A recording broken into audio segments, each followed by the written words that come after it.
soc la Maeva Camarasa i soc mestra d'atenció a la diversitat.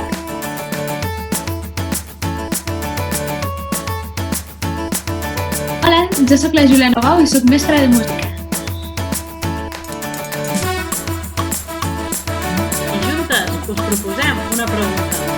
Quina temperatura necessita la llet per convertir-se en iogurt? Per poder respondre aquesta pregunta, sabem que necessitem 2 ingredients. Quin és el primer ingredient, Maeva? Doncs 1 litre de llet a 80 graus. I el segon, Mercè? Doncs un iogurt aquest. A part d'aquests 2 ingredients, també necessitem uns quants utensilis.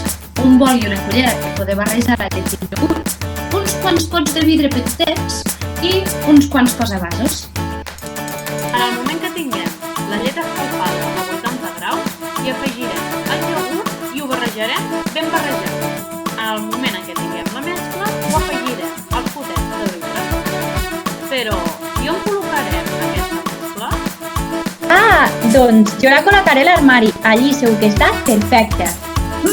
Jo crec que al balcó. Sí, a part al balcó, perquè així amb el fred li anirà superbé. Doncs jo crec que ho col·locaré damunt dels radiadors, perquè crec que els haurem de tornar a encendre, perquè diuen que tornaran a baixar les temperatures aquests dies. I un consell us volem donar. Un cop tingueu els 3 pots col·locats als 3 llocs diferents, està bé que el tapeu amb el que tingueu, com per exemple un posavasos. Aquesta activitat la podeu fer durant la tarda, perquè jo crec que la llet necessitarà unes quantes hores per convertir-se en iogurt. Així, si surt bé l'experiment, doncs podreu menjar iogurt per esmorzar.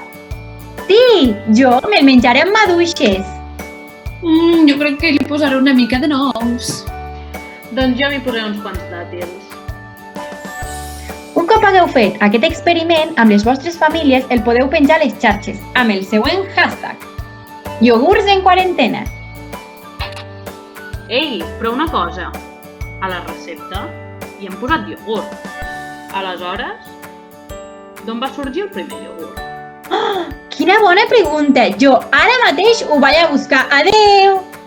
I jo també, Mercè, et quedes sola. És que estic amb un neguit. Adéu, vagi bé. Ei, però no em deixeu aquí. On aneu?